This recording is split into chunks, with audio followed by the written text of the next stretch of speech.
రాక్షసుడు పార్ట్ 13 రచయిత అంజనా గారు. సుప్రియ కిట్టును కోపంగా చూస్తూ లాగిపెట్టి తన చెంప మీద కొడుతుంది. కిట్టు ఆశ్చర్యంగా తన చెంప మీద చేయి వేసుకుని, ఇప్పుడు ఎందుకే నన్ను కొట్టావు అని అడుగుతాడు. కొట్టాలా, ఇంకేమైనా చెయ్యాలా? అసలు నీకు బుద్ధుందా? ఏమైనా ఆలోచిస్తున్నావా? ఎందుకు ఇలా మాట్లాడుతున్నావు? నీకేదైనా అయితే వదిన పరిస్థితి ఏంటి? మరి నా గురించి ఆలోచించవా? నీకేదైనా అయితే నా పరిస్థితి ఏంటి?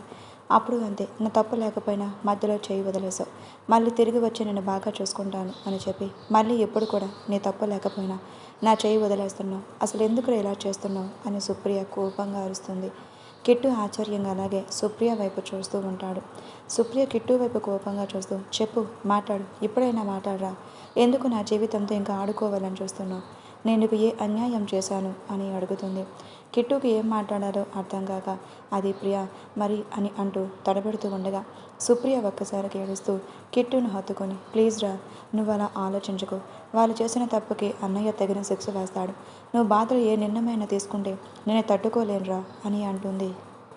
నాకు వాళ్ళంటే అసహ్యమే, కానీ అంతేనా? నన్ను కన్న తల్లిదండ్రులు కదా ప్రియా. అంత తొందరగా నేను వాళ్ళని మర్చిపోలేను. ఎక్కడి నుంచి సిటీకి వెళ్ళిపోతాను. అక్కడైనా కొంచెం పీస్ఫుల్గా ఉంటుంది అని అడుగుతాడు. సుప్రియ కిట్టు చెంపల మీద 2 చేతులు వేసి తన ఫేస్ని కిందకు వంచి తన ఎదుటి మీద ముద్ద పెట్టుకుని, ముందు ఇక్కడ కాసేపు కూర్చుందాం అని సుప్రియ అక్కడ కింద కూర్చొని కిట్టుని కూడా కూర్చోబెట్టి, కిట్టు కూర్చున్నాక తన తలని ప్రియ ఒడిలో పెట్టుకుని పొలాల గట్టి మీద పడుకొని ఆలోచిస్తూ ఉంటారు. సుప్రియ కిట్టు చేయి పెట్టుకుని, ఏం ఆలోచిస్తున్నాం అని అడుగుతుంది. ఏం లేదు, మనం ఇక్కడి నుంచి ఎప్పుడు వెళ్తామని ఆలోచిస్తున్నా అని అంటాడు. నేను సాయంత్రం అన్నయ్యతో మాట్లాడతాను, ఈరోజే వెళ్ళిపోదాం అని అంటుంది. కిట్టు ఏం మాట్లాడకుండా మౌనంగా ఉండేసరికి సుప్రియ కూడా మౌనంగా మారిపోతుంది. కిరణ్ వాళ్ళకి నరేష్ ఎక్కడ ఉన్నాడో తెలుస్తుంది. విక్రమ్కి ఆ విషయం చెప్పడంతో విక్రమ్ కోపంగా, వాణ్ణి నా ముందుకు తీసుకురా అని అంటాడు. కిరణ్, నేను చెప్పేది వింటావా? విక్రమ్, వాణ్ణి అక్కడికి తీసుకురావడం అంత ఈజీ అయిన పని కాదు. వాడు అండర్ వాళ్ళ మాఫియాలో ఉన్న ఒకటి దగ్గర భద్రంగా ఉన్నాడు అని చెప్తాడు. వాడు ఎవరైనా సరే వాని ప్రాణాలతో మాత్రం వదలను. వాళ్ళకి ఏం కావాలో అడుగు అని అంటాడు. కిరణ్ కాల్ కట్ చేసి కృష్ణ వాళ్ళ వైపు చూసి, మీరు ఇక్కడి నుంచి వెళ్ళండి, నాకు చిన్న పని ఉంది అని చెప్పేసి కిరణ్ అక్కడి నుంచి సిటీకి స్టార్ట్ అవుతాడు. కృష్ణ మోహన్ ఇద్దరు ఆలోచిస్తూ ఇంటికి వెళ్ళడానికి కారులో కూర్చుంటారు. మోహన్ కృష్ణ వైపు తిరిగి, నేను నిన్ను ఒకటి అడుగుతాను, చెప్తావా అని అంటాడు. కృష్ణ మోహన్ వైపు చూసి, అడుగు, చెప్తాను అంటాడు. మనం ఈరోజు సంధ్యాని కిడ్నాప్ చేశాం కదా, తన తలకి దెబ్బ కూడా తగిలింది. దానికి కారణం మనమే అని తెలిస్తే విక్రమ్ మనల్ని చంపేస్తాడా అని భయంగా అడుగుతాడు. ఏమో తెలియదు, ఒకవేళ అలా చేసినా విక్రమ్ చేసింది కరెక్టే. ఎందుకంటే నేను విక్రమ్ గురించే తెలుసుకోకుండా సంధ్య విషయంలో అలా ప్రవర్తించడం పూర్తిగా నా తప్పే. అది ఎవరి ద్వారానో విక్రమ్కి తెలిసే కంటే ఈ సమస్య తీరిపోయాక నేనే విక్రమ్కి చెప్తాను అని కృష్ణ అంటాడు. మోహన్కి కృష్ణ మాటలు విని ఫ్యూజులు ఎగిరిపోతాయి. మోహన్ మనసులోనే, అమ్మో, అంటే నువ్వు పెద్ద ప్లాన్ వేస్తున్నావు. విక్రమ్ ముందు వెనక ఆలోచించకుండా ఏమైనా చేస్తే వీడికి ఏం పెళ్ళైపోయింది, నేను సింగిల్ చింతకాయని, నాకు కనీసం పెళ్ళి కూడా కాలేదు అని ఆలోచిస్తూ ఉంటాడు. విక్రమ్ సంధ్యని రూమ్లోకి తీసుకువెళ్ళి తనకి భోజనం తినిపించి, నువ్వు రెస్ట్ తీసుకో అని అంటాడు. సంధ్య విక్రమ్ చేయి పట్టుకుని, మీరు ఇక్కడే ఉండండి సార్, నాకు ధైర్యంగా ఉంటుంది, మీరు నన్ను వదిలిపెట్టి వెళ్ళవద్దు అని అంటుంది. విక్రమ్ సంధ్య పక్కనే పడుకొని తన తల నిమురుతూ, నేను ఎక్కడికి వెళ్ళలేదు, ఇక్కడే ఉంటాను, నువ్వు ప్రశాంతంగా నిద్రపో, తనకి మాటలు చెప్పు. సంధ్యని నిద్రపుచ్చి తన ఎదుటి మీద ముద్దు పెట్టి, ఇంకొక వారం రోజులు నాకు టైము, ఈ బంగారం, ఇక్కడ ప్రాబ్లం మొత్తం క్లియర్ చేసి నేను ఏ టెన్షన్ లేకుండా చూసుకుంటాను అని తనలో తానే అనుకుంటాడు. సంధ్య నిద్రపోయింది అని నిర్ధారించుకున్న విక్రమ్ తనకి దుప్పటి కప్పి హాల్లోకి వచ్చి చూస్తాడు. ధనంజయ్ గారు హాల్లో కనిపించడంతో, బాబాయ్ భోజనం చేసావా అని అడుగుతాను. నేను చేశాను విక్రమ్, నువ్వు తిన్నావా అని ధనంజయ్ గారు అడగడంతో, హా బాబాయ్ తిన్నాను, నువ్వు వెళ్ళి రెస్ట్ తీసుకో అని విక్రమ్ అంటాడు. సరే అని ధనంజయ్ గారు అక్కడి నుంచి వెళ్ళిపోతారు. విక్రమ్ నేరుగా రాజ్యం వాళ్ళని ఉంచిన రూమ్లోకి వెళ్తాడు. అప్పటికే రూమ్లో నొప్పులకి ఏడుస్తూ ఉన్న రాజ్యం, దామోదర్ కనిపిస్తారు. రాజ్యం వాళ్ళని బాడీగార్డ్స్ రూమ్లోకి తీసుకొని వెళ్ళి కుర్చీకి కట్టేసి ఉంచుతారు. కిరణ్ వాళ్ళకి స్పెషల్ ట్రీట్మెంట్ కోసమని సూదులు తెప్పించి రాజ్యం దామోదర్కి నరకం చూపించాలని వాళ్ళ ఫింగర్స్తో సూదులతో గుచ్చుతూ చెప్తారా లేదా అని కిరణ్ అడుగుతూ ఉంటాడు. కిరణ్ అలా చేస్తున్నా వాళ్ళు మాకేం తెలియదు అని అంటారు. మీకు ఇలా కాదు అని అక్కడే ఉన్న కొరడా తీసుకుని కిరణ్ రాజ్యం వాళ్ళని ఇష్టం వచ్చినట్లు కొడుతూ ఉంటాడు. కిరణ్ కొట్టిన దెబ్బలకు తట్టుకోలేక రాజ్యం వాళ్ళు ఆ నొప్పుల నుంచి బయటపడలేక అరుస్తూ ఉంటారు. అక్కడికి వచ్చిన విక్రమ్ని చూసి భయంగా, మీకు దండం పెడతాను, మమ్మల్ని వదిలేయండి అని రాజ్యం అంటుంది.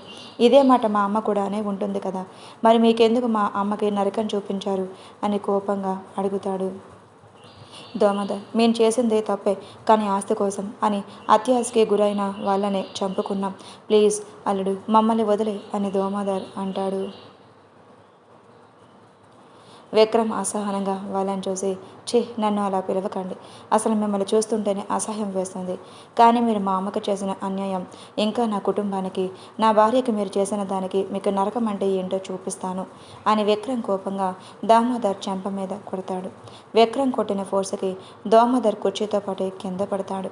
రాజ్యం దామోదర్ని అలా కొట్టడం చూసి, ప్లీజ్ బాబు కొట్టద్దు, నీకంటే పెద్దవాళ్ళం కదా, మమ్మల్ని కొట్టద్దు అని అంటుంది. మీరు ఆ అర్హత ఎప్పుడో కోల్పోయారు, మాకంటే పెద్దవాళ్ళే, కానీ మా అమ్మ వాళ్ళని, మా తాతయ్య వాళ్ళని ఎందుకు చంపారు అని విక్రమ్ అరుస్తూ రాజ్యం చెంప మీద కొడతాడు. ఇది మీరు మా అమ్మ జీవితానికి దెబ్బతీసిన దానికి సమాధానం. ముందు ముందు మీరు చెప్పాల్సిన సమాధానాలు చాలా ఉన్నాయి, దానికి చాలా సిద్ధంగా ఉండండి అని విక్రమ్ చిటిక వేస్తాడు. బాడీ గార్డ్స్ అక్కడికి ఒక ప్లేట్స్ తీసుకొస్తారు. ఆ ప్లేట్లో అన్నంతో పాటు గొడ్డు కారం కూడా ఉంటుంది. ఆ ప్లేట్లో అన్నం కంటే గొడ్డు కారం ఎక్కువగా కనిపించడంతో రాజ్యం దోమదర్ అది చూసి భయంగా, మమ్మల్ని ఏం చెయ్యొద్దు అని అంటారు. నేను మిమ్మల్ని ఏమీ చేయను అని ప్లేట్ అక్కడ పెట్టి వాళ్ళ చేతికట్టు మాత్రమే ఇప్పండి అని చెప్పడంతో కుర్చీకి చేతులకు కట్టేసి ఉన్న కట్లు విప్పుతారు. వాళ్ళ ఎదురుగా ఆ ప్లేట్ పెట్టి, ఇది మీరు కలుపుకొని తినండి అని విక్రమ్ అన్నాడు. దామోదర్ భయంగా ప్లేట్లో చెయ్యి పెట్టేసరికి అంతకుముందే కిరణ్ సూదులతో గుచ్చడంతో చేతికి బాగా మంటగా అనిపించి పెద్దగా అరుస్తాడు. అతని అరుపు ఎలా ఉందంటే ఆ ఇల్లు మొత్తం దద్దరిల్లేలా అరుస్తాడు. దామోదర్ అరిచిన అరుపులకి రాజ్యం భయపడుతూ ఉంటుంది. దామోదర్ చేసేదేం లేక, ఇది తింటే మనల్ని వదిలేస్తావా అని అడుగుతాడు. విక్రమ్ సైడ్ స్మైల్తో, సరే మీరన్నట్టు వదిలేస్తాను, ముందు ఇది తినండి అని అంటాడు. రాజ్యం విక్రమ్ వదిలేస్తాడు అని సంతోషంతో అనిపించి ఆ ప్లేట్లో రాజ్యం కూడా చెయ్యి పెడుతుంది. రాజ్యం ఆ ప్లేట్లో చెయ్యి పెట్టి ఒక్కసారిగా పెద్దగా అరుస్తుంది. కింద రాజ్యం వల్ల అరుపులు ఆ ఇల్లు మొత్తం రీసౌండ్ వస్తుంది. సంధ్య ఒక్కసారిగా ఉలిక్కిపడి లేచి కూర్చుంటుంది. విక్రమ్ కోపంగా, మీరు ఇప్పుడు ఇది తింటే మీకే చాలా మంచిది, లేదంటే మీకు చాలా పనిష్మెంట్ ఉంటుంది, మీ ఇష్టం, మీరు తినే వరకు నేను ఎక్కడి నుంచి కదలను అని విక్రమ్ అక్కడే ఉంటాడు. దామోదర్ విక్రమ్ ఇంకా అక్కడి నుంచి వెళ్ళడు అని అతనికి అర్థమై దామోదర్ ఒక ముద్ద నోట్లో పెట్టుకుంటాడు. దామోదర్ ఆ ముద్ద అని నోట్లో పెట్టుకుని అలాగే ఉండిపోతాడు. ఎందుకంటే ఆ కారంతో పాటు సన్నని గాజు ముక్కలు కూడా విక్రమ్ దానిలో బాడీగార్డ్ చేత కల్పించాడు. రాజ్యం దామోదర్ వైపు చూసి, ఏమండి, ఏమైనా మాట్లాడండి అని అంటుంది. దామోదర్ తన నాలుగు గుచ్చుకున్న సన్నని గాజు ముక్కల్ని నొప్పితో ఏం మాట్లాడాలో అర్థం కాక ఆ గొడ్డు కారంకి తట్టుకోలేక పెద్దగా అరుస్తాడు. రాజ్యం మంట కలుస్తున్నాడేమో అని అనుకుని రాజ్యం కూడా ఒక ముద్ద నోట్లో పెట్టుకోబోతుంటే దామోదర్ వద్దు అని సైగ చేస్తాడు. రాజ్యం అదేం పట్టించుకోకుండా తను కూడా నోట్లో పెట్టుకుంటుంది. విక్రమ్ వాళ్ళ ఇద్దరి వైపు కోపంగా చూస్తాం. మీకు ఇంకా శిక్షలు చాలా ఉన్నాయి, ప్రజెంట్ దీనితో సర్దుకోండి, తినండి అని పెద్దగా అరుస్తాడు. దామోదర్ వారు చేసేదేమీ లేక ఆ ప్లేట్లో ఉన్న అన్నం మొత్తం ఖాళీ చేసి విక్రమ్ వైపు చూస్తారు. రాజ్యం మాటలు కూడా తీసుకొని మమ్మల్ని వదలండి అని బతిమలాడుతూ అడుగుతుంది. వదిలేస్తాను, కానీ ఇప్పుడే కాదు అని చెప్పేసి విక్రమ్ ఆ రూమ్లో నుంచి బయటకు వస్తాడు. ఎదురుగా సంధ్య అప్పుడే మెట్లు దిగుతూ కిందగా వచ్చి, ఎవరు అరుస్తున్నారండి అని అంటుంది. విక్రమ్, ఇక్కడ ఎవరు అరవట్లేదు, బయట ఏదో గొడవ జరుగుతుంది అనుకుంటా, అంతే, నువ్వెందుకు లేచావు, నేను డ్రెస్ తీసుకోమని చెప్పాను కదా అని కోపంగా అంటాడు. సంధ్య భయంగా, అంటే ఎవరో పెద్దగా అరిచినట్టుగా అనిపించింది, అందుకే లేచాను. అన్నయ్య వాళ్ళు ఎక్కడికి వెళ్ళారు అని కిరణ్ అడుగుతుంది. వాడు పని మీద సిటీకి వెళ్ళాడు, మనం పూజ చేసుకొని ఇక్కడి నుంచి తొందరగా బయలుదేరుదాం అని చెప్తాడు. సంధ్య, సరే అండి, కిట్టు ఎక్కడికి వెళ్ళాడు, వాడు పొద్దున్నుంచి రాలేదు అని అడుగుతుంది. రాలేదు, కొంచెంసేపు పొలాలు చూసుకొని వస్తానని వెళ్ళాడు అని విక్రమ్ చెప్తూ ఉండగానే అప్పుడే సుప్రియ ఇంకా కిట్టు లోపలికి వస్తూ కనిపిస్తారు. సంధ్య కిట్టు దగ్గరికి వెళ్ళి, ఏమైందిరా, ఎక్కడికి వెళ్ళావు అని అడుగుతుంది. ఏం లేదక్క, ఒకసారి అలా పొలాలు చూడాలనిపించి అటు వెళ్ళాను, ఇప్పుడు నీకు ఎలా ఉంది అని అడుగుతాడు. నాకేమైంది, నేను బాగానే ఉన్నాను, ఇందుకు మీరేమైనా తిన్నారా అని అడుగుతుంది. లేదక్క, ఎవరి ఇంట్లో ఏం తినలేదు, మార్నింగ్ నుంచి బావగారు కూడా ఏం తినలేదు అని కిట్టు చెప్తాడు. సంధ్య కంగారుగా విక్రమ్ వైపు తిరిగి, అవును కదా, మీరేం తినలేదు, నేను మర్చిపోయాను, ఇప్పుడే వంట చేస్తాను అని కిచెన్ రూమ్లోకి వెళ్తుంది. విక్రమ్ తన వెనకే వెళ్తూ, ఇప్పుడు ఎందుకు అంత కంగారు పడుతున్నావు, మేడ్స్కి చెప్తే వాళ్ళు చేస్తారు కదా అని విక్రమ్ అంటాడు. ఏమో అండి, నేనే వండుతా. కొంచెం నా మైండ్ డైవర్ట్ అవుతుంది. ఇంతకీ నిత్య ఏం చేస్తుంది? రూమ్లో ఒక్కడిదే ఉన్నట్టుంది. సుప్రియని పంపించండి అని అంటుంది. విక్రమ్ నిత్య గురించి గుర్తొచ్చి ప్రియా అని పిలిచి నిత్య దగ్గరికి పంపిస్తాడు. పైన రూమ్లో నిత్య బెడ్ మీద కూర్చుని ఏడుస్తూ ఉంటుంది. సుప్రియ అక్కడికి వెళ్ళి నిత్య భుజం మీద చెయ్యి వేస్తుంది. నిత్య ఏడుస్తూ ఎవరు నువ్వు అని అన్నట్లుగా చూస్తుంది. నేను నీకు ఫ్రెండ్ అంటే విక్రమ్ గారికి అన్నయ్య అని పిలుస్తాను. మన ఇద్దరం ఒకే ఏజ్ కాబట్టి మనం ఎలాగైనా పిలుచుకోవచ్చు అంటుంది. నిత్యకి బాధగా అనిపించి అయితే నాకు అక్క అని పిలిచేవాళ్ళు ఎవరీ లేరు, నేను నా అక్క అని పిలవచ్చా అని అంటుంది. తప్పకుండా, సరే ఎందుకు ఇప్పుడు ఏడుస్తున్నావు అని అడుగుతుంది. ప్రియ అడిగిన దానికి నిత్యకి ఏం చెప్పాలో అర్థం కాక అమ్మ గుర్తుకొచ్చింది అని అంటుంది. మీ అమ్మ నువ్వు చూసావా నిత్య అని ప్రియ అడుగుతుంది. చూడకపోవటం ఏంటి, సరే మీ అమ్మ మొహం ఎలా ఉంటుందో నీకు గుర్తుందా అని ప్రియ అడుగుతుంది. నిత్యకి అప్పుడు చిన్న వయసు కాబట్టి సరిగ్గా తల్లి ఫేస్ గుర్తుండదు. నిత్య లేదు అన్నట్లుగా తల ఊపటంతో మరి నీకే ఇలా ఉంటే విక్రమ్ అన్నయ్యకు ఎలా ఉంటుంది? ఒక్కసారైనా ఆలోచించావా? విక్రమ్ అన్నయ్యకి ఎంతమంది ఉన్నా నువ్వంటే చాలా ఇష్టం. నువ్వు ఎక్కువ విక్రమ్ అన్నయ్యతో టైం స్పెండ్ చేయి అని ప్రియ అంటుంది. నిత్యకి ప్రియ చెప్పింది నిజమే అనిపించి నేను వెంటనే అన్నయ్య దగ్గరికి వెళ్తాను అని నిత్య ఫాస్ట్గా బెడ్ దిగి బయటికి అడుగు పెట్టేలోపే కృష్ణ కూడా ఇంట్లో వస్తూ కనిపిస్తాడు. నిత్య అక్కడే ఆగిపోవటం చూసిన ప్రియ ఏమయ్యింది, ఎందుకు ఇక్కడ ఆగిపోయాం అని అడుగుతుంది. నిత్య తల వంచుకొని అది నేను అన్నయ్యతో మాట్లాడటం ఆయనకి ఇష్టం లేదు అని చెప్తుంది. అప్పుడంటే వేరు, ఇప్పుడు కూడా అలా ఎవరు ఉండరు, నువ్వు వెళ్ళి మాట్లాడు, మీ ఆయన ఏమీ అనరు అని ప్రియ నిత్యకి ధైర్యం చెప్పడంతో ప్రియకి కూడా అది నిజమే అనిపించి ఫాస్ట్గా విక్రమ్ దగ్గరకు వెళ్తుంది. కిచెన్లో సంధ్య ఒకరితే వంట చేస్తూ ఉంటే విక్రమ్ తనకి హెల్ప్ చేస్తూ ఉన్నాడు. కృష్ణ విక్రమ్ హెల్ప్ చేయడం చూసి ఆశ్చర్యపోతూ ఇతను ఒక బిజినెస్ మ్యాన్ అయి ఉండి వ్యాపారంలో కానీ వివిధ రంగాల్లో కానీ ముందుగా అతనే ఉంటాడు. అలాంటి అతను ఇంట్లో ఇంత నార్మల్గా సంధ్యతో ఉండటం చూసి కృష్ణకు ఆశ్చర్యంగా అనిపించింది. నిత్య కిచెన్లోకి వెళ్ళి వాళ్ళ అన్నయ్య పక్కన నుంచొని అన్నయ్య అని పిలుస్తుంది. విక్రమ్ నిత్య వైపు చూసి ఏం మాట్లాడకుండా సైలెంట్గా నిలబడి చూస్తూ ఉంటాడు. సంధ్య నిత్య వచ్చావా, ఏం తింటావో చెప్పు, నీకు అదే చేసి పెడతాను అని అడిగితే నాకేం వద్దు వదిన, నేను అన్నయ్యతో మాట్లాడాలి వచ్చాను అని అంటుంది. విక్రమ్ నిత్య వైపు చూసి ఏం మాట్లాడాలి అన్నట్టుగా చూస్తాడు. నిత్య బాధగా ఇప్పుడు కూడా నీకు నాతో మాట్లాడడం ఇష్టం లేదా? ఇంకా ఎన్నాలని నా మీద ఉన్న ప్రేమ కూడా నువ్వు బయట పెట్టకుండా నీలో నువ్వే దాచుకుంటావు అని అడుగుతుంది. నిత్య మాట్లాడుతూ ఉన్న విక్రమ్ నిత్య వైపు చూస్తూ తన మనసులో నేను నీతో మాట్లాడితే కృష్ణకి నచ్చదు, మీ ఇద్దరి జీవితంలో నేను రాకూడదు, మీరు ఎక్కడ ఉన్నా సంతోషంగా ఉండాలి, నువ్వు జీవితాంతం సంతోషంగా ఉండాలి అంటే నేను నీకు దూరంగా ఉండాలి అని విక్రమ్ తన మనసులో బలంగా నిర్ణయించుకుంటాడు. నిత్య ఏడుస్తూ ప్లీజ్ అన్నయ్య ఇప్పుడైనా నాతో మాట్లాడు అని వేడుకుంటుంది. కానీ విక్రమ్ మాట్లాడకపోవడంతో ఇంకక్కడ ఉండలేక తన రూమ్లోకి వెళ్ళిపోతుంది. కృష్ణ వాళ్ళ ఇద్దరిని గమనిస్తూనే ఉంటాడు. సంధ్య విక్రమ్ వైపు చూసి ఎందుకు సార్ తనని అంత బాధ పెడుతున్నారు, తనకి మీరంటే ఎంత ఇష్టమో మీకు తెలుసు కదా అని అడుగుతుంది.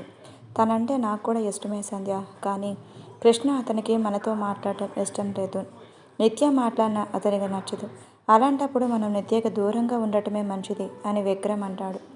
విక్రమ్ మనసులో బాధ అర్థం చేసుకొని సంధ్య కూడా సైలెంట్ అయిపోతే కిరణ్ ఫోన్ చేసి మాఫియాకి సంబంధించిన కొన్ని డీటెయిల్స్ అతని ఫోన్కి సెండ్ చేస్తాడు. విక్రమ్ అవి చూస్తూ కిచెన్లో ఉన్న డైనింగ్ టేబుల్ దగ్గర కూర్చొని ఫోన్ చూస్తూ ఉంటాడు. మోహన్కి కృష్ణతో ఇంటికి వెళ్ళాలి అని అనిపించక కార్ తీసుకొని ఆ ఊరు చుట్టూ తిరుగుతూ ఉంటాడు. ఇంతలో మోహన్ కార్ కింద ఎవరు ఒక అమ్మాయి పడుతుంది. మోహన్ అది చూసి సడన్ బ్రేక్ వేస్తాడు. మోహన్ కార్ కిందకు దిగుతూ ఎవరమ్మా ఈ కార్ కింద పడింది, ఈ విషయం నా కృష్ణగాడికి తెలిస్తే నా పని ఇంకా అంతే, ఈ అమ్మాయి ఎవరో నా కార్ కింద పడింది, నన్ను జైలుకి పంపించాలనుకుంటుందో ఏంటో అని మోహన్ కారు దిగి వెళ్ళి అక్కడ ఉన్న అమ్మాయిని చూస్తాడు. ఆ అమ్మాయి మోహన్ వైపు చూడకుండా పైకి లేచి ఇసుక దులుపుకుంటూ రై దొంగ సచ్చినోడా, కళ్ళు ఎక్కడ పెట్టుకొని బండి నడుపుతున్నావు, కళ్ళు కనిపించట్లేదా అని తిడుతుంది. మోహన్ ఏం మాట్లాడకుండా ఆ అమ్మాయి వైపే ఆశ్చర్యంగా చూస్తూ ఉంటాడు. రే నిన్నేరా తిడుతుంది, కళ్ళు ఏమైనా దొబ్బాయా, ఈ రోడ్ మీ బాబుది అనుకుంటున్నావా దొంగ సచ్చినోడా అని తిడుతుంది. మోహన్కి కోపం వచ్చి ఓయ్ బాగానే ఉన్నావుగా, మళ్ళీ ఎందుకు నన్ను తిడుతున్నావు, ఇంకోసారి దొంగ సచ్చినోడు అంటే ఊరుకొని చెప్తున్నా అని అంటాడు. ఏం చెప్తావురా, నన్ను కారుతో గుద్దిందే కాకుండా మళ్ళీ నన్నే తిడుతున్నావా, ఉండు మా ఊర్లో అందరినీ పిలుస్తాను అని ఓ శాంతమాత ఒకసారి ఇట్రా, వీడెవడో చూడు నన్ను కారుతో గుద్దిందే కాకుండా మళ్ళీ నా మీదే అరుస్తున్నాడు అని ఆ అమ్మాయి పిలుస్తుంది. శాంతమ్మ తనతో పాటు ఉన్న కొంతమంది ఆడవాళ్ళను కూడా అక్కడికి తీసుకువచ్చి, ఏమైంది సీత, ఎందుకు పిలిచావా అని అడుగుతుంది. వీడి దొంగకోళ్ళు పట్టేవాడిలా ఉన్నాడు, చూడు నన్ను కారుతో గుద్దాడత్తా, అదే నేను వాడిని అడుగుతుంటే మళ్ళీ నా మీద అరుస్తున్నాడు అని సీత వాళ్ళకి మోహన్ మీద కంప్లైంట్ చేస్తుంది. మోహన్ ఆశ్చర్యంగా కళ్ళు పెద్దవి చేసి సీత వైపు చూస్తూ, ఓ అమ్మాయి, అలా నువ్వు నా మీద అబద్ధం చెప్పకు. కాదండి, నేను చెప్పేది వినండి, నేను కావాలని కారుతో కుదరలేదు, నేనేదో ఆలోచిస్తూ ఉంటే తనే నా కారుకి అడ్డం వచ్చింది అని మోహన్ చెప్తాడు. సీత అమాయకంగా మొహం పెట్టి, లేదత్త, నేను ఎప్పుడైనా అబద్ధం చెప్పానా అని అంటుంది. శాంతమ్మకి కోపం వచ్చి, ఏవయ్యా, మా ఊరే వచ్చి ఇంకా మా పిల్ల మీద అబద్ధాలు చెప్తున్నా, మా అమ్మాయి ఎలాంటిదో మాకు తెలియదా? అయినా అసలు ఎవరు నువ్వు, ఇక్కడి నుంచి వచ్చావు, ఏ పని మీద వచ్చావని శాంతమ్మ క్వశ్చన్స్ మీద క్వశ్చన్స్ అడుగుతూ ఉంటుంది.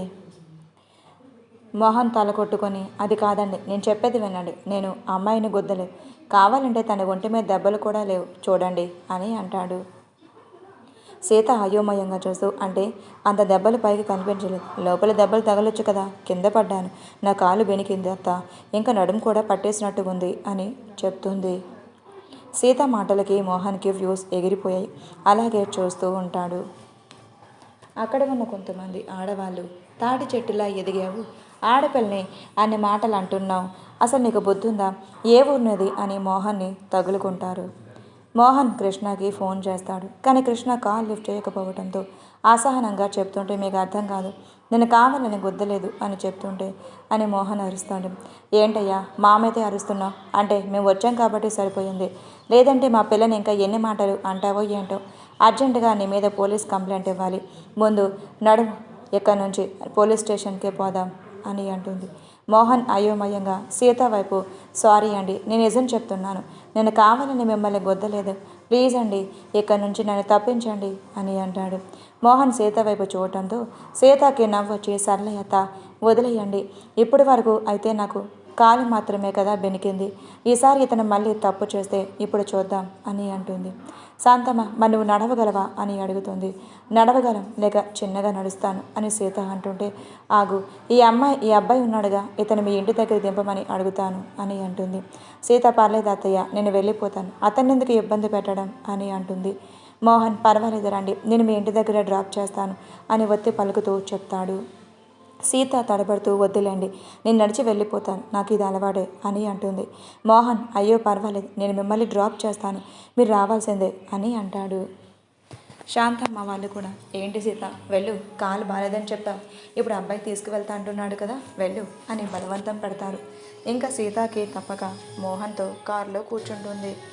మోహన్ అక్కడ ఉన్న వాళ్ళందరి వైపు ఒకసారి చూసి కారులో కూర్చొని సీతకి సీటు బెల్ట్ వేసి ఫాస్ట్గా డ్రైవింగ్ చేసుకొని వెళ్ళిపోతాడు. సీత మోహన్ వైపు చూసి పుటుకులు మింగుతూ ఉంటుంది. మోహన్ కోపంగా డ్రైవింగ్ చేయడంతో సీత భయంగా అనిపించి, చిన్నగా వెళ్ళొచ్చు కదా, ఎందుకు అంత స్పీడ్ అని అడుగుతుంది.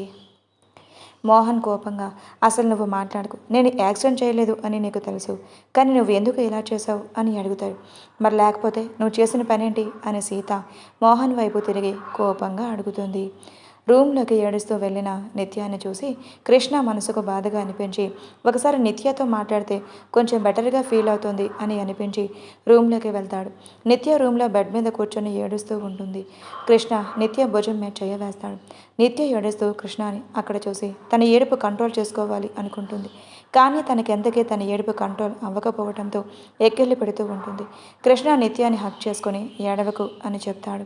కృష్ణ నుంచి అది ఊహించిన నిత్య ఇంకా ఎక్కువ ఏడుస్తూ, ఎందుకండి, అన్నయ్యకి నేనంటే ఇష్టం ఉన్నా కూడా అన్నయ్య నాతో మాట్లాడు, నేనంటే అంత కోపమా అన్నయ్యకి అని బాధగా అడుగుతుంది.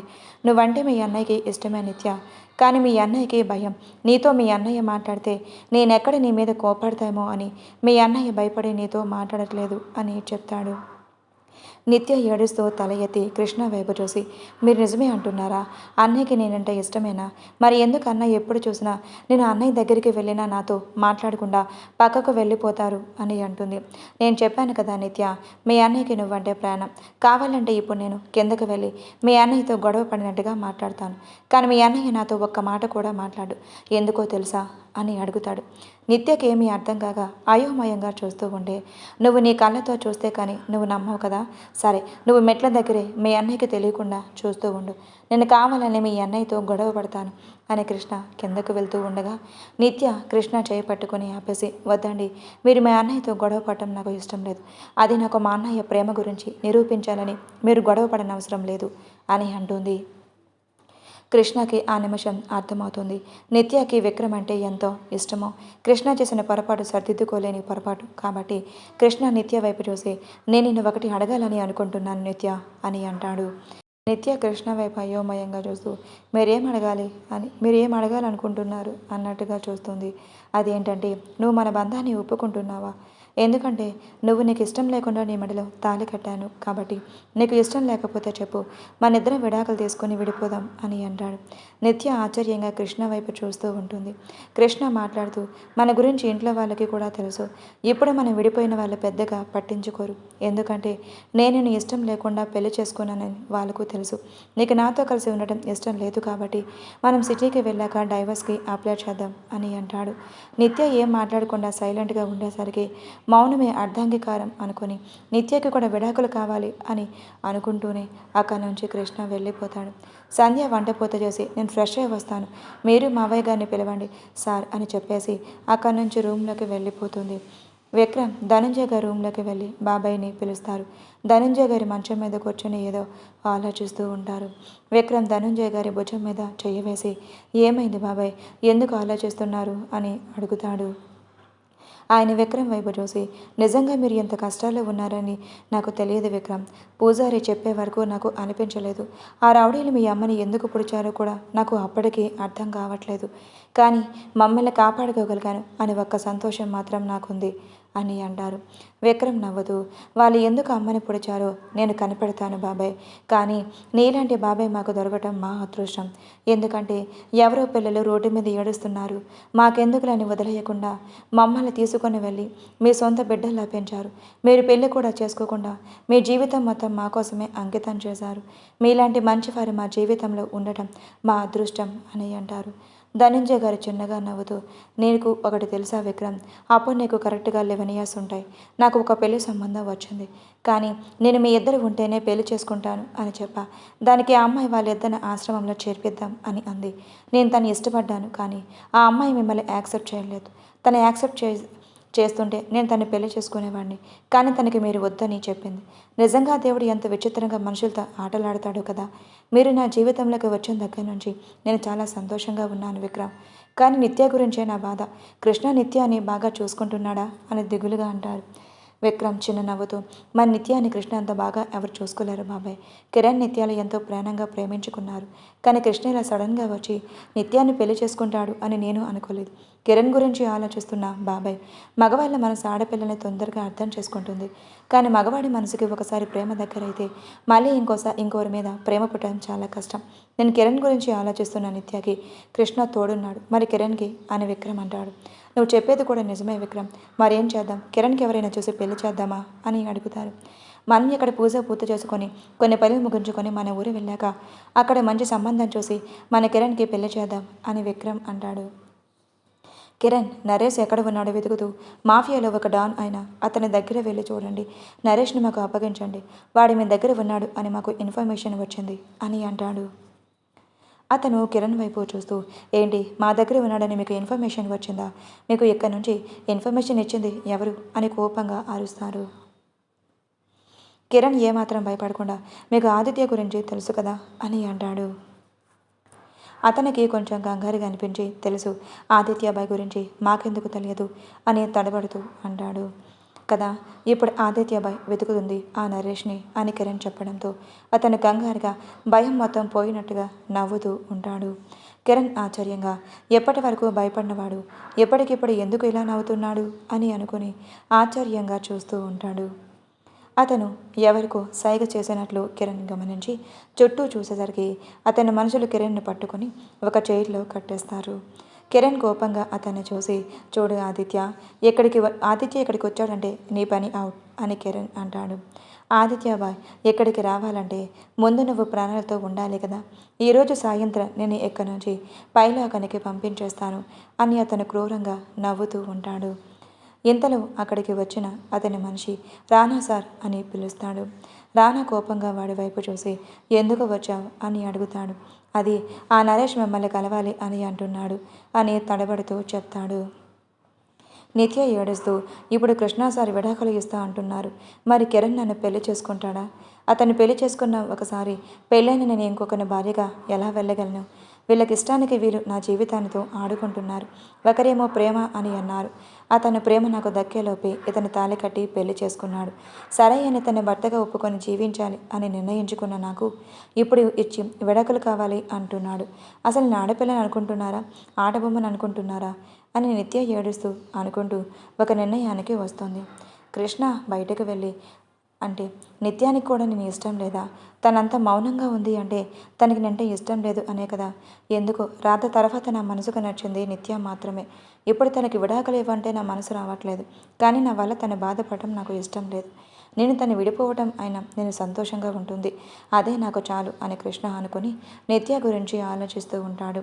మోహన్ సీతాని కారులో ఎక్కించుకొని ఫాస్ట్గా డ్రైవ్ చేస్తూ ఉంటాడు. సీత భయంగా అతను ఫాస్ట్గా వెళ్ళకండి, కారు ఆపండి అని అరుస్తుంది. మోహన్ సీత వైపు కోపంగా చూస్తూ ఎన్ని నాటకాలాడావు, నేను నిన్ను కారుతో గుద్దానా అని అంటాడు. సీత కూడా మోహన్ వైపు కోపంగా చూస్తూ మరి లేకపోతే నన్ను అక్కడ ఒంటరిగా వదిలేసి నువ్వు మాత్రం ఇక్కడికి వచ్చేసావు, మరేం చేయాలి నేను అని అంటుంది. నా ప్రాబ్లం నీకు తెలుసు కదా సీత. మొన్నే రీసెంట్గా బావ ఇలా నిత్య అనే అమ్మాయిని పెళ్లి చేసుకున్నాడు. తన బావ యాక్సెప్ట్ చేయడానికి చాలా టైం పడుతుంది. నేను ఇంట్లో మాట్లాడి చెప్తా అని చెప్పాను కదా. ఆయన నువ్వు ఎందుకు నా వెనకాల ఊరి వచ్చావు అని అంటాడు. సీత కోపంగా చూస్తూ ఏంటి అని అంటుంది. మోహన్కి ఏదో గుర్తుకు వచ్చి అంటే మీ సొంత ఊరు ఇదేనా మరి, నాకు ఎప్పుడూ చెప్పలేదు అని అడుగుతాడు. నువ్వు ఎప్పుడైనా నా ఊరు గురించి అడిగావా, మా పేరెంట్స్ గురించి అడిగావా? ప్రపోజ్ చేసావు, లవ్ చేస్తున్నా అని చెప్పావు, వెంటపడి తిరుగుతున్నావు. సరే నేను కూడా నేను లవ్ చేస్తున్నా అని ప్రపోజ్ చేశాను. లేదు ఊరు వెళ్తున్నా అని అక్కడికి చెప్పేసి ఇక్కడ తేలావు అని అంటుంది. నేను ఊరి పేరు చెప్పినప్పుడైనా మా ఊరు అని చెప్పొచ్చు కదా అని మోహన్ అడుగుతాడు. నేను ఎందుకు చెప్పాలి? నువ్వేమన్నా మా పేరెంట్స్తో మాట్లాడి నన్ను పెళ్లి చేసుకుంటావా అని సీత కోపంగా అడుగుతుంది. మోహన్ సీత వైపు చూసి మీ ఇల్లు ఎక్కడ అని అడుగుతాడు. ఇప్పుడు మా ఇంటి దగ్గరికి అవసరం లేదులే, మా అమ్మ చూస్తే నన్ను అట్లకాడతో తిరిగేసి మరీ కొడుతుంది, నిన్ను వెళ్ళగలను అని సీత కార్ డోర్ ఓపెన్ చేయబోతుంటే మోహన్ కార్ డోర్ ఓపెన్ అవ్వకుండా లాక్ చేస్తాడు. సీత కోపంగా మోహన్ వైపు చూస్తూ లాక్స్ ఓపెన్ చేయి, నేను ఇక్కడి నుంచి వెళ్ళాలి అని అంటుంది. మోహన్ ఏం మాట్లాడకుండా సైలెంట్గా సీత వైపు చూస్తూ ఉంటాడు. హాయ్ ఫ్రెండ్స్, ముందుగా అందరూ నన్ను క్షమించండి. నేను ఈ స్టోరీలో ఒక మిస్టేక్ చేశాను. అదేంటంటే ధనుంజయ్ అనే పేరు నేను కిరణ్ వాళ్ళ నాన్నకి పెట్టాను. ఇంకా విక్రమ్ వాళ్ళ బాబాయ్ పేరు గిరిధర్. కొంచెం కన్ఫ్యూజ్ అయ్యాను, ఏమీ అనుకోకండి ప్లీజ్. ఇక నుంచి కన్ఫ్యూజ్ అవ్వను. కిరణ్ వాళ్ళ నాన్నగారి పేరు ధనుంజయ్ విక్రమ్, విక్రమ్ వాళ్ళ బాబాయ్ పేరు గిరిధర్. గుర్తుపెట్టుకోండి. ఇక స్టోరీలోకి వెళ్ళిపోదామా? ఒక రూమ్లో విక్రమ్ ఫొటోస్ని చూస్తూ ఆ ఫొటోస్తో మాట్లాడుతూ ఉంటుంది ఒక అమ్మాయి. ఆ అమ్మాయి దగ్గరికి వచ్చి ఏమైంది స్వీటీ, ఇంకా నువ్వు విక్రమ్ని మర్చిపోలేదా అని అడుగుతాడు సత్య. స్వీటీ కోపంగా సత్య వైపు చూస్తూ ఎలా మర్చిపోతాను అనుకున్నావు? విక్రమ్ నన్ను లవ్ చేయకపోవచ్చు, కానీ నేను విక్రమ్ని నా ప్రాణం కంటే ఎక్కువగా ప్రేమిస్తున్నా. అలాంటిది నా ప్రేమ కాదని ఎవరినో పెళ్లి చేసుకుంటే నేను చూస్తూ ఊరుకుంటా అని అనుకుంటున్నాడా? అసలు అది ఎప్పటికీ జరగదు. విక్రమ్ని వదిలిపెట్టను, అలాగే దాన్ని ఈ భూమి మీద లేకుండా చేస్తాను అని స్వీటీ పిడిగిలు బిగించి ఉంటుంది. సత్యకి కొంచెం భయంగా అనిపించి చూడు స్వీటీ, నువ్వు తప్పు చేస్తున్నావు. మనం ఉండి ఉండి నిప్పుతో ఆడుకుంటున్నాం. నువ్వేం ఆలోచిస్తున్నావో నీకైనా అర్థమవుతుందా అని కోపంగా అంటాడు. స్వీటీ వంకరగా నవ్వుతూ ఏంటి, ఆ సంధ్య మీద ఇంకా నీ ఆస్తి లేదా? సరే అయితే ఆ సంధ్యని విక్రమ్ నుంచి దూరంగా తీసుకుని వెళ్ళిపో, లేదంటే ఆ సంధ్యని నా చేతులతో నేనే చంపేస్తా అని స్వీటీ అంటుంది. సత్య మనసులోనే అమ్మో, ఇప్పుడు నేను సంధ్యాని తీసుకువెళ్ళాలంటే విక్రమ్ చేతిలో నా చావు కన్ఫర్మ్. సంధ్య కాకపోతే ఇంకో అమ్మాయిని నేను ప్రేమించవచ్చు. అలాంటిది ఇప్పుడు ఈ సంధ్యాన్ని తీసుకొని వెళ్ళాను అంటే విక్రమ్ నుంచి మంచి చెడు కూడా ఆలోచించకుండా నా ముందే పిండం పెట్టేస్తాడు. నాకెందుకు వచ్చిన గొడవ అని అనుకుంటూ అదంతా అవ్వని పని, కానీ నేను ఇక్కడి నుంచి వెళ్ళిపోతున్నా అని సత్య అంటాడు. స్వీటీకి సత్య అవసరం ఉంది కాబట్టి ప్లీజ్ సత్య ఇక్కడే ఉండు, ఇప్పుడు ఎక్కడికి వెళ్తున్నా, నన్ను ఒంటరిగా వదిలేసి వెళ్ళకు అని అంటుంది. సత్య కంగారుగా అమ్మకి హాస్పిటల్లో ట్రీట్మెంట్ జరుగుతుంది. ఇప్పుడు నీ దగ్గర కూర్చొని ముచ్చట్లు పెడితే అక్కడ అమ్మకి సీరియస్ అవుతుంది. దయచేసి నన్ను వదిలే తల్లి, నీకు ఒక దండం అని చెప్పేసి అక్కడ నుండి వెళ్ళిపోతాడు. స్వీటీ కోపంగా, చి వేస్ట్ ఫెలో, నువ్వు నాకు హెల్ప్ చేయకపోయినా విక్రమ్ని ఎలా నేను దక్కించుకోవాలో నాకు తెలుసు అని స్వీటీ మనసులోనే అనుకుంటూ ఒక ఆలోచనకు వచ్చి క్రూరంగా నవ్వుతుంది. కిరణ్ని కట్టేసిన రానా మనసులు ఒక చీకటి గదిలో తీసుకుని వెళ్ళి అక్కడ బంధిస్తారు. రానా నరేష్ దగ్గరికి వెళ్ళి, చెప్పు నరేష్, ఏమైంది, ఎందుకు పిలిచావు అని అడుగుతాడు. ఆ కిరణ్ గారిని చంపకుండా ఎందుకు వదిలేశావు అని అడుగుతాడు. అది సరే, ముందు ఇది చెప్పు, నీకు ఆదిత్య ఎలా తెలుసు? ఇంకా ఈ కిరణ్ వీళ్ళందరూ నీకు ముందే పరిచయమా? నువ్వు మా గ్యాంగ్లో ఒక మనిషివి కాబట్టి నీకు నేను హెల్ప్ చేశా, లేదంటే అసలు ఆదిత్యకి ఎదురు తిరిగి మేము ఏమీ చేయలేం. అలాంటిది నీ వల్ల ఈరోజు ఆదిత్యకి ఎదురు తిరగాల్సి వచ్చింది అని అంటాడు. నరేష్ చిన్నగా నవ్వుతూ ఆ నవ్వునే పెద్దదిగా చేస్తూ అక్కడ ఉన్న ప్లేస్ మొత్తం మోగిపోయేలా పెద్దగా నవ్వుతాడు. రానా ఆశ్చర్యంగా నరేష్ వైపు చూస్తూ, ఇప్పుడు ఎందుకు ఇలా నవ్వుతున్నావు, అసలు ఏంటి ఇదంతా అని రానా సీరియస్గా అడుగుతాడు. నీకు ముందు ముందు తెలుస్తుంది రానా, ఇప్పుడైతే నేను చెప్పినట్లు చేయి, ఆ కిరణ్ గానే చంపేశాయి అని అంటాడు. రానా ఆలోచిస్తూ, నాకు కొంచెం టైం కావాలి, ఎందుకంటే ఇది ఆదిత్యకి తెలిసిందంటే నా గ్యాంగ్ ఆనవాళ్ళు కాదు కదా, కనీసం నా ఇంట్లో ఉన్న ఒక ఎముక కూడా భూమి మీద లేకుండా చేస్తాడు అని రానా భయపడుతూ అంటాడు. నరేష్ కోపంగా, నువ్వెంత పిరికివాడు అనుకోలేదు, అనవసరంగా మీ సహాయం కోరాను అని అంటాడు. రానా కోపంగా నరేష్కి గన్ గురిపెట్టి, ఇంకొక మాట మాట్లాడమంటే నేను ఎక్కడికిక్కడే చంపేస్తాను అని అంటాడు. నరేష్ నవ్వుతూ, అవునా, చంపేస్తావా, అసలు నేనెవరో నీకు తెలుసా అని సీరియస్గా అంటాడు. రానా, నువ్వు ఎవరైతే నాకేంటి, నువ్వు చావడమే నాకు కావాలి అని కోపంగా అంటాడు. సరే, నేను ఎవరో వెళ్ళి మీ అమ్మని అడుగు చెప్తుంది అని నరేష్ కోపంగా చెప్పేసి అక్కడి నుంచి వెళ్ళిపోతాడు. రానాకు అసలు ఏమి అర్థం కాక ఆదిత్య గురించి ఆలోచిస్తూ, ఇప్పుడు కనుక నేను తొందరపడి నిర్ణయం తీసుకుంటే అది నా ప్రాణానికే డేంజర్, నాతో పాటు నాతో ఉన్న మనుషులు కూడా అది చాలా డేంజర్, దేనికైనా మంచిది ఒకసారి ఆలోచించి నిర్ణయం తీసుకుంటే బెటర్ అని అనుకుని అక్కడి నుంచి వెళ్ళిపోతాడు. కిరణ్ జైల్లో కూర్చొని కట్లను వదిలేస్తూ, అనవసరంగా ఇక్కడికి వచ్చాను, ఇక్కడ నరేష్ గడి కనిపించలేదు, పైగా వీళ్ళు నన్ను బంధించారు, ఈ విషయం విక్రమ్కి ఎలా చెప్పాలి అని ఆలోచిస్తూ ఉంటారు. ఎంతలో అక్కడికి రాన మనుషుల్లో ఒకడొచ్చి, సార్ ఫుడ్ తినండి అని అంటాడు. నాకు ఇది వద్దు, కానీ నాకు హెల్ప్ చేస్తావా, నేను ఈ గ్యాంగ్కి ఓనర్నే చేస్తా అని కిరణ్ అంటాడు. కిరణ్ చెప్పిన మాటలకి అతనికి ఒక్కసారిగా ఆశ్చర్యంగా అనిపించింది. మళ్ళీ రానా చేతిలో తన ఫ్యామిలీ బలైపోతుందని గుర్తుకు వచ్చి, లేదు సార్, నేను మీకు ఎలాంటి హెల్ప్ చేయలేను, రానా సార్ మంచివాడు కాదు, మా ఫ్యామిలీని నాశనం చేస్తాడు, నేను మీకు ఎలాంటి హెల్ప్ చేయలేను అని అంటాడు. కిరణ్కి ఏం చేయాలో అర్థం కాక సైలెంట్గా ఉండి ఏదో ఆలోచిస్తూ ఉంటాడు. ఇంతలో కిరణ్కి ఏదో ఆలోచన వచ్చినట్టుగా అనిపించి, సరే అయితే ముందు నా కట్లిప్ అని అంటాడు. అతను, లేదు సార్, నేను మీ కట్లిప్పను అని అంటాడు. కిరణ్ కోపంగా, ఒరే ఎదవా, నువ్వు ఇప్పుడు కట్లిప్పకపోతే నేను భోజనం ఎలా తినాలరా, చచ్చి వచ్చి ఎదవా, కళ్ళు ఏమైనా దుబ్బయ్య, చేతులు కట్టేసి భోజనం తినమంటావు అని అరుస్తాడు. కిరణ్ తిడుతూ ఉంటే అయోమయంగా చూస్తూ, అదే సార్, మా బాస్ ఆర్డర్, మీ కట్లు విప్పొద్దు అని చెప్పాడు అని అమాయకంగా చెప్తాడు. ఒరే దున్నపోతుల పెరిగా, బుర్ర పని చేయట్లేదురా, మరి వాష్రూమ్కి వస్తే కట్లెప్పకపోతే నేను ఎలా వెళ్తారా, వాడికి బుర్ర లేదు, నీకు బుర్ర లేదు అని కిరణ్ అంటాడు. సార్, మీరు అలా తిట్టొద్దు, నాకు కోపం వస్తుంది, మీరు తింటే నేను ఇక్కడి నుంచి వెళ్ళిపోతా అని అంటాడు. కిరణ్ కోపంగా, నీకు అసలు బుద్ధం తప్పంది మొహం దున్నపోతూ, చేతులు కట్టేసి భోజనం చేయమంటే ఎలా తింటారా అడ్డగాడిదా అని తిడతాడు. కిరణ్ తిట్టిన వాడికి వెర్రి మొహం వేసుకొని చూస్తూ ఉంటాడు. కిరణ్ కోపంగా చూడటంతో వాడికి భయంగా అనిపించే, సార్ మీరు అలా చూడకండి, కావాలంటే నేను తినిపిస్తాను మీకు అని అంటాడు. చి ముష్టి మొహం ఎదవా, నీ చేత్తో నేను తినాలా, పోరా ఎక్కడి నుంచి, పో, నాకు అక్కర్లేదు అని అంటాడు. అతను, లేదు సార్, మీరు తినే వరకు మా సార్ ఎక్కడి నుంచి వెళ్ళదు అని చెప్పారు అని అంటాడు. కిరణ్కి తల కొట్టుకోవాలి అని అనిపించినా అతను ఉన్న సిచ్యువేషన్కి చేతులు కట్టేసి ఉండటంతో విసుగ్గా వాడి వైపు చూసి, ఒరే, నేను కొట్టడానికి కూడా నా చేతులు కట్టేసి ఉన్నాయి, నీకు దండం పెడతారా, ఇక్కడి నుంచి వెళ్ళిపో అని కిరణ్ అసహనంగా అన్నాడు. ఇంద్రభవనం లాంటి ఇంట్లో ఒక బెడ్రూమ్ మొత్తం కిరణ్ ఫొటోస్ నిండిపోయి ఆ ఫొటోస్ మొత్తం లైటింగ్ వెలుగుతూ ఉంటుంది.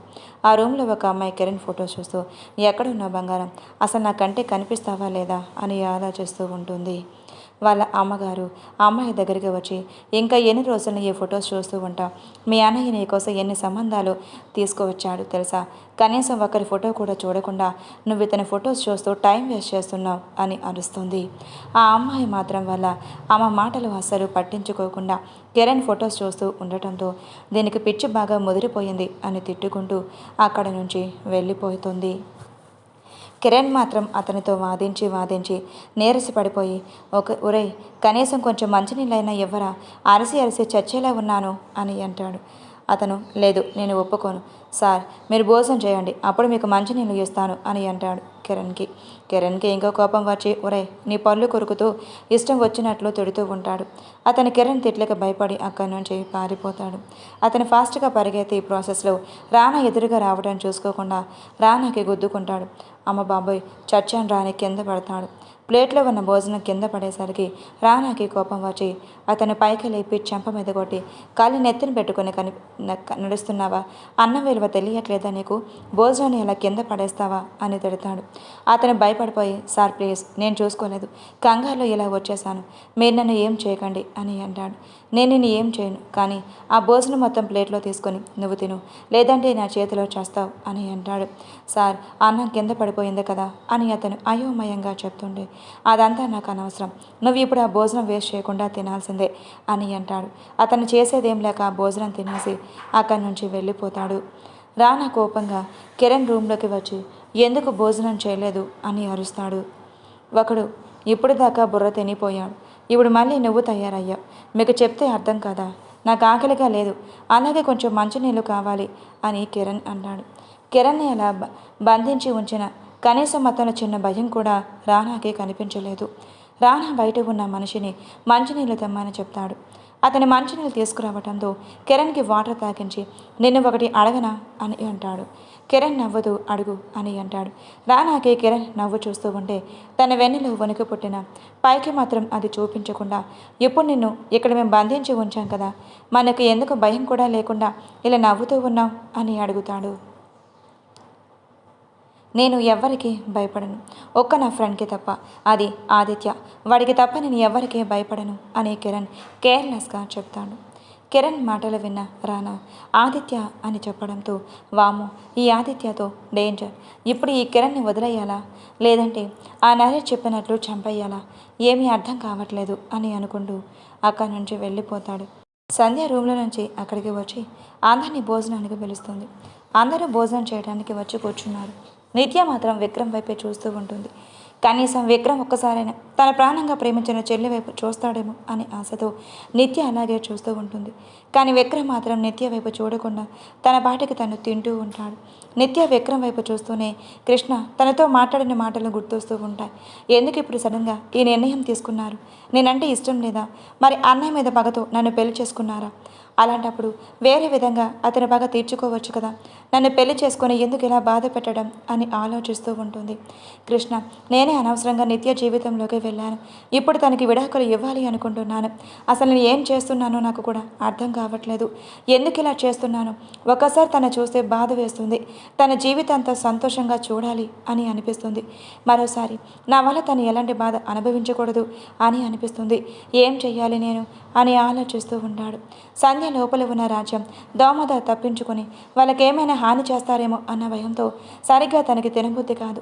విక్రమ్ అది గమనించి, చూడు, నువ్వు అక్కడి గురించి ఆలోచించకు, వాళ్ళని ఎలా అంతం చేయాలో నాకు బాగా తెలుసు, నువ్వు ప్రశాంతంగా తిను అని విక్రమ్ చెప్పడంతో సంధ్య సైలెంట్గా తింటుంది.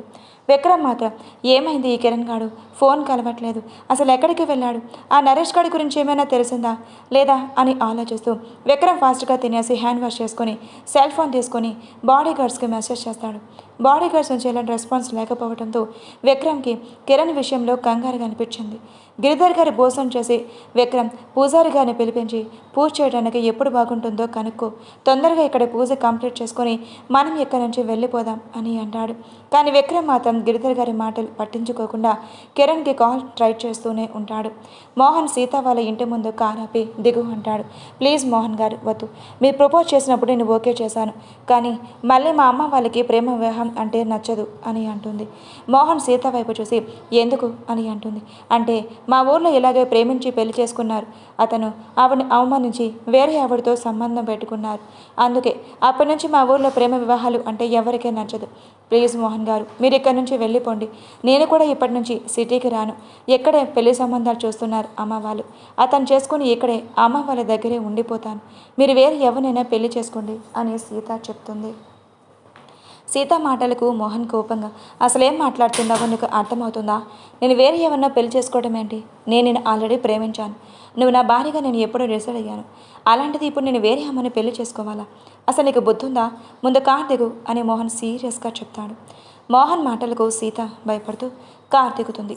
సీతతో ఎవరో కారులో రావటం చూసిన సీత వాళ్ళ అమ్మ నాన్న ఏమైంది సీత, నువ్వెందుకు కారులో వస్తున్నావు, ఎందుకై ఎవరితను అని సీత వాళ్ళ నాన్నగారు అడుగుతారు. సీత ఏదో మాట్లాడబోయేలేపో అంకుల్ నా పేరు మోహన్, నేను సిటీలో ఉంటాను, మీ అమ్మాయిని నేను ప్రేమించుకున్నాం, అలాగే మీరు పెళ్ళికి ఒప్పుకుంటే మీ అమ్మాయిని పెళ్లి చేసుకుంటాను అని అంటాడు. సీత వాళ్ళ నాన్నగారు ఆశ్చర్యంగా సీత వైపు చూసి అసలేం మాట్లాడుతున్నారు సీత, వీడు నేను ప్రేమించడం ఏంటి, నీకు తెలియదా మన ఫ్యామిలీ ఎలాంటిదో, ఇప్పుడు ఇతన్ని తీసుకువచ్చి ప్రేమ అని చెప్పిస్తున్నావు, నాటకాలు ఆడుతున్నావా? నీకు ఆల్రెడీ పెళ్లి సంబంధం కుదిరింది, నేను చూపించిన అతన్ని నువ్వు పెళ్లి చేసుకోవాలి అని సీత వాళ్ళ నాన్నగారు అంటారు. మోహన్ కోపంగా హలో అంకుల్, ముందు నేను మాట్లాడుతున్నాను కదా అది వినరా మీరు పూర్తిగా, ఎందుకు మీరు తన్ని ఇలా మాటలతో హింసిస్తున్నారు, ముందు నేను చెప్పేది వినండి అని మోహన్ కోపంగా అంటాడు. సీత వాళ్ళ నాన్న కోపంగా ఏంట్రా నువ్వు చెప్పేది, నేను వినేది, అసలు ఎవడ్రా నువ్వు మా ఊరి వచ్చి మా అమ్మాయిని ప్రేమిస్తున్నా అని మాతో చెప్తున్నావు అని అంటాడు. నేను చెప్తుంది నిజమే, నాకు మీ అమ్మాయి అంటే చాలా ఇష్టం, అలాగే ఇంకొకటి కూడా చెప్తున్నా వినండి, తను లేకుండా నేను ఉండలేను, అలాగే మీరు పెళ్ళికి ఒప్పుకున్నా ఒప్పుకోకపోయినా తను నా భార్యగా నీకు అర్థమైతే మంచిది అని అన్నాడు. సీత వాళ్ళ అమ్మగారు కోపంగా సీత దగ్గరికి వచ్చి తన చెంప మీద కొడుతుంది. సీత ఏడుస్తూ అమ్మ ప్లీజ్ నేను చెప్పేది విను, నేను ఏ తప్పు చేయలేదు అని అంటున్నా. సీత వాళ్ళ అమ్మగారు వినిపించుకోకుండా పాపిషిదానా, నేను కళ్ళలో పెట్టుకొని చూసుకున్నాం కదే, ఎందుకు ఇలా చేసావు, ఇప్పుడు వీడిని తీసుకువచ్చి ప్రేమ అని నాటకం ఆడుతున్నావా అని అంటుంది. మోహన్ కోపంగా మీరేం చేస్తున్నారు, ఆడపిల్ల కొరడం చాలా తప్పు, అలా చేయకండి, ఆయన ఇందులో సీతది ఎలాంటి తప్పు లేదు, మీరు ఎందుకు అర్థం చేసుకోకుండా తన మీద చేసుకున్నారు అని అంటాడు.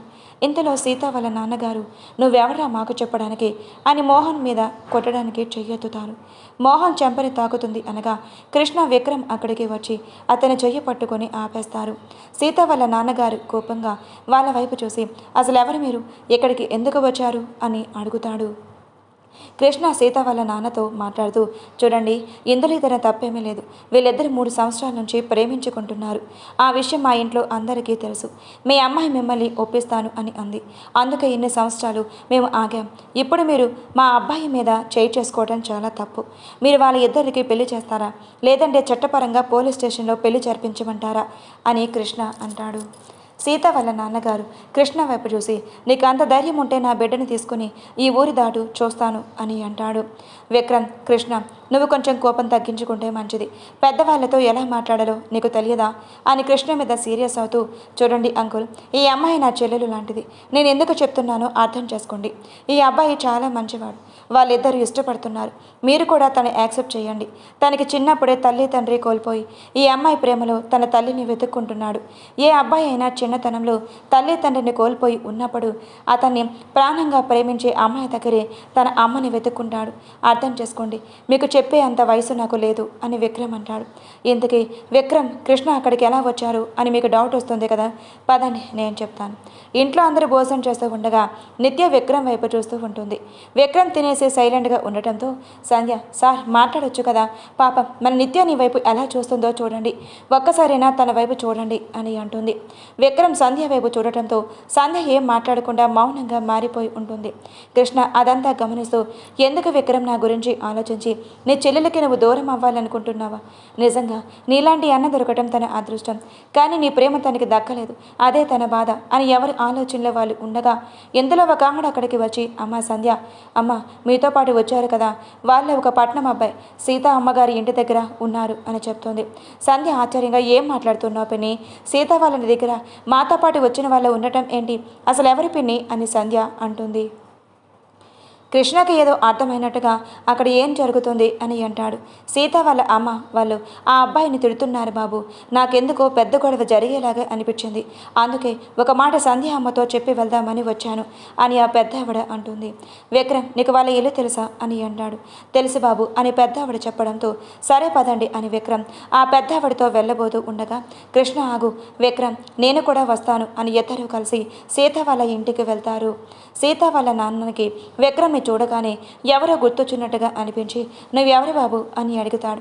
విక్రమ్ తలపడుతూ, అది ఇప్పుడు ఎందుకులేండి అని అంటుంటే అప్పుడే అక్కడికి గొడవ జరుగుతుంది అని తెలుసుకున్న పూజారి అక్కడికి వచ్చి, ఎవరు అనుకుంటున్నా, ఎందుకు రాజయ్య, నీ ఫ్రెండ్ మహేంద్ర కొడుకు అని చెప్పడంతో ఆయన సంతోషంగా, నువ్వు మా మహేంద్ర కొడుకువా అని విక్రమ్ని హత్తుకుంటారు. విక్రమ్కి మహేంద్ర గారి కొడుకు అని పూజారి చెప్పడంతో మనసులో కోపమంతా తన తల్లిని మోసం చేసి నిజం తెలుసుకోకుండా వాళ్ళ జీవితాలను నాశనం చేసిన మహేంద్ర గారు పేరు తలుచుకుంటేనే విక్రమ్కి కోపం వస్తుంది. కానీ అది బయటపెట్టే సమయం కాదు అని సైలెంట్గా ఉంటాడు. సరేక విన్నావా, వీడు మన మహేంద్ర కొడుకంట, అసలు వీడి తండ్రితో నేను ఎంత బాగుండేవాడని అని రాజయ్య సంబరపడిపోతూ విక్రమ్ చెంపలు తడుముతూ ఉంటాడు. విక్రమ్కి వాళ్ళ ప్రేమ సంతోషంగా అనిపించిన మహేంద్ర గారి కొడుకుగా అతని ఐడెంటిటీకి అతనికి నచ్చలేదు. కృష్ణ ఒకవైపు విక్రమ్ని గమనిస్తూనే ఇంకోవైపు మోహన్ వైపు కోపంగా చూస్తూ, నీకు అసలు బుద్ధుందా, ఇంట్లో చెప్పాలని తెలియదా అని కళ్ళతోనే బెదిరిస్తూ ఉంటాడు. మోహన్, అది అంతా జరుగుతుందని నేను అనుకోలేదు, నా మైండ్ సెట్ బాగోలేదు, అలా చల్లగాలికి కోసం వెళ్తుంటే ఈవిడి గారు ఎదురొచ్చి ఇంత గొడవ జరిగింది అని మోహన్ పైకి చెప్పేస్తాడు. రాజయ్య కోపం సంతోషంగా, బాబు నన్ను క్షమించు, మీ పెళ్లికి ముహూర్తాలు ఎప్పుడు పెట్టమంటారు అని ఆయన సంబరంగా అడుగుతారు. మోహన్ ఆశ్చర్యంగా, అదేంటి ఎప్పటికెప్పుడు ముహూర్తాలు అంటున్నారు, ఇప్పుడు దాకేమో నన్ను చంపేస్తాను అది ఇది, అసలు ఎవరు నువ్వు అని మాట్లాడినవాడు ఎప్పటికెప్పుడు పెళ్లి చేస్తా అంటున్నారు అని అనుకుంటూ విక్రమ్ వైపు చూస్తాడు. మోహన్ విక్రమ్ వైపు చూడటం గమనించిన కృష్ణ కూడా విక్రమ్ వైపు చూసి అతను ఎందుకు అసహనంగా ఫీల్ అవుతున్నాడు అని అర్థం చేసుకొని, కృష్ణ, విక్రమ్ మన ఇంటికి వెళ్దాం, అక్కడే కొంచెం ఆఫీస్ గురించి నీతో మాట్లాడాలి అర్జెంట్ అని కృష్ణ చెప్పడంతో విక్రమ్, అమ్మయ్య ఇక్కడి నుంచి తప్పించుకోవచ్చు అని అనుకుంటూ అక్కడి నుంచి ఇంటికి స్టార్ట్ అవుతారు. రాజయ్య మాత్రం, అమ్మయ్య ఇన్ని సంవత్సరాలకు నా మహేంద్ర కొడుకుని చూశాను అని సంతోషంలో మునిగిపోతూ సీతాని మోహన్కి ఇచ్చి పెళ్లి చేయాలని నిర్ణయించుకుని ముందుగా చూసిన సంబంధాన్ని క్యాన్సిల్ చేస్తాడు. ఇటువైపు కిరణ్ దగ్గరికి వద్దాం. కిరణ్ అరుస్తూ, ఊరే ఎదవల్లారా, అసలు నన్ను ఎందుకురా కట్టేశారు, నేనేం చేశాను రా, ఇక్కడికి ఎవరి కోసం వస్తే నన్ను కట్టేసి హింసిస్తున్నారు కదరా, నేను వాష్రూమ్కి వెళ్ళాలి, నన్ను వదలండి అని కిరణ్ అరుస్తాడు. అక్కడ ఉన్న వాళ్ళందరూ సైలెంట్గా ఎవరి పనుల్లో వాళ్ళు ఉంటే విక్రమ్కి భోజనం తీసుకుని వెళ్ళినవాడు, ఏమైంది సార్, ఎందుకు అరుస్తున్నారు అని అంటాడు. ఒరేయ్ నేను టాయిలెట్కి వెళ్ళాలిరా, నా కట్లు ఇప్పు అని కిరణ్ అరుస్తాడు. లేదు సార్, నేను మీకు కట్లు ఇప్పను, మా సార్ మీ కట్లు ఇప్పవద్దని చెప్పాడు అని అతను అంటాడు. కిరణ్కి ఇంకా కోపం తట్టుకోలేక, అసలు నీ పేరేంట్రా, ఎప్పుడు చూసినా నా దగ్గరికి వచ్చి ఇసుగిస్తున్నా, కట్లు విప్పమంటే విప్పకపోతూ నేను వాష్రూమ్కి వెళ్ళాలి అని చెప్తుంటే మీకు అర్థం కాదా, అసలు బుర్ర ఉందా, నీలాంటి ఎదవని ఎవడ్రా పనిలో పెట్టుకుని, వాడికి బుర్ర లేదు, ముందు నా కట్లు విప్పురా అని కిరణ్ అంటాడు. నేను మా సార్ని అడిగి వచ్చి చెప్పనా అని అంటాడు. ఏంట్రా అది, నా కట్లు విప్పేదాని గురించా అని విక్రమ్ అసహనంగా అంటుంటే అతని పళ్ళాన్ని బయటపెట్టి ఇకిలిస్తూ, కాదు సార్, మీరు నా పేరు అడిగారు కదా, దాని గురించి మా సార్ని అడిగి వచ్చి నీకు చెప్తా అని అంటాడు. ఒరేయ్ అనవసరంగా నాకు కోపం తెప్పిస్తున్నా, నేను ఇక్కడే చంపి పడేస్తాను ఎదవా, ముందు నా కళ్ళ ముందు నుంచి వెళ్ళిపో అని కిరణ్ తిడతాడు. వాడి బుర్ర గోక్కుంటూ, ఎందుకు సార్ మీరు నన్ను ఎప్పుడు చూసినా తిడుతూ ఉంటారు, మీరు ఇంకోసారి నన్ను అలా తిట్టారంటే నేను ఊరుకోను చెప్తున్నా, నేను మీ మీద అలిగాను, ఐ హట్టు అని అంటాడు. కిరణ్కి ఫీజులు ఎగిరిపోయి అసలేంటి వీడికి ఏమన్నా మెంటలా? ఈ మెంటల్ గాని పెట్టుకున్న ఎదవి ఎవడో కానీ వాడిని తన్నాలి. చెత్త ఎదవా, ఇలాంటి మెంటల్ గాని పనిలో పెట్టుకున్నందుకు అని తిట్టుకుంటూ ఉంటాడు. వాడు కిరణ్ వైపు అయోమయంగా చూస్తూ, సార్ మీకేమైనా మెంటలా? ఎందుకు మీలో మీరే మాట్లాడుకుంటున్నారు అని అడుగుతాడు. అతను అడిగిన దానికి కిరణ్కి ఏం చెప్పాలో అర్థం కాక, ఒరేయ్ నీకు పుణ్యం ఉంటుందిరా, నన్ను అసలు మాట్లాడించుకో, నాకు వచ్చే కోపానికి ఇప్పుడే నేను ఏం చేస్తానో కూడా తెలియదు అని అంటాడు. అతను నవ్వుతూ, ఊరుకోండి సార్, మీరు నన్ను ఏం చేస్తారు, మీరు నన్ను ఏం చేయలేరు అని అంటాడు. కిరణ్ కోపంగా చూస్తూ, చెప్తారా, నేను ఎక్కడి నుంచి బయటపడాలి, అందరికంటే ముందు నిన్ను లేపేస్తా చెత్త ఎదవా, మాట్లాడితే నా దగ్గరికి వచ్చి నన్నే విసిగిస్తున్నావు అని అంటాడు. అంతలోనే కిరణ్కి ఏదో ఐడియా వచ్చినట్లు వీడికి మస్క కొట్టించి ఇక నుంచి ఎలా అయినా తప్పించుకోవాలి అని ఏదో ప్లాన్ వేస్తాడు. కిరణ్ అతనికి, బాబు బుజ్జి బంగారం నీ పేరేంటి కన్నా అని అడుగుతాడు.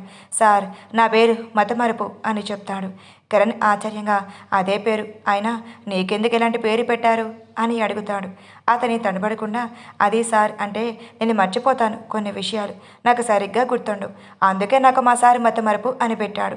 అవునా, నీకు ఆ పేరు సూట్ అవ్వలేదు, నేను నీకు మంచి పేరు పెట్టనా అని అడుగుతాడు. వద్దు సార్, మా పేరు పెట్టిన పేరే నాకు ఇష్టం, నన్ను అలాగే పిలవండి అని అతను అంటాడు.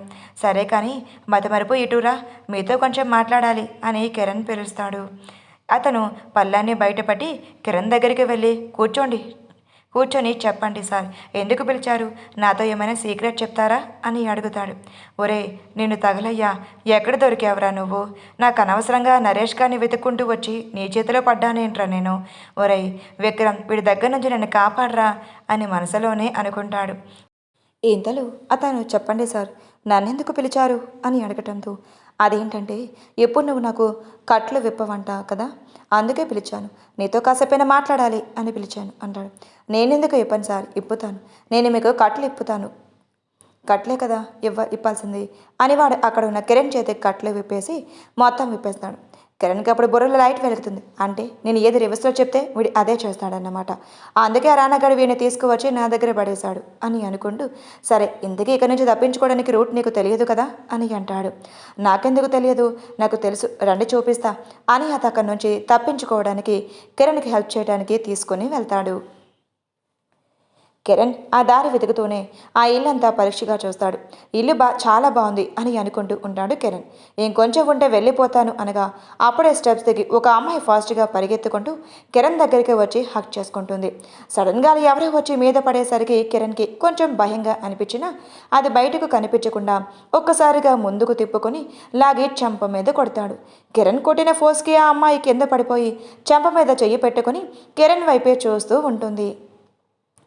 కిరణ్ ఆశ్చర్యంగా, అంటే నేను కొట్టింది ఆ అమ్మాయినా, నా అబ్బాయిని కాదా అని అనుకుంటూ, సారీ అండి, నేను కావాలని మిమ్మల్ని కొట్టలేదు, ఎవరు సడన్గా అలా వచ్చి హక్ చేసుకునేసరికి అలా చేశాను అని అంటాడు. కిరణ్ మాట్లాడుతూ ఉన్న ఆ అమ్మాయి మాత్రం ఒక్క మాట కూడా మాట్లాడకుండా పైకి లేచి నుంచుని కిరణ్ వైపే అపురూపంగా చూస్తూ ఉంటుంది. ఎంతనా అక్కడ ఉన్న అతను, మా అమ్మాయి గారిని కొట్టేస్తావా నువ్వు అని ఇంట్లో ఉన్న వాళ్ళందరినీ పిలుస్తారు. కిరణ్ వాడి వైపు చూసి, ఒరేయ్ మాట్లాడుకురా, నువ్వు అరవద్దు ప్లీజ్, నోరు మూసుకొని ఉండు, నేను ఇక్కడి నుంచి తప్పించుకోవాలి అనుకుంటుంటే మళ్ళీ ఇక్కడ ఇరికించాలని చూస్తున్నావా, పిలవద్దు అని చెప్తున్నా.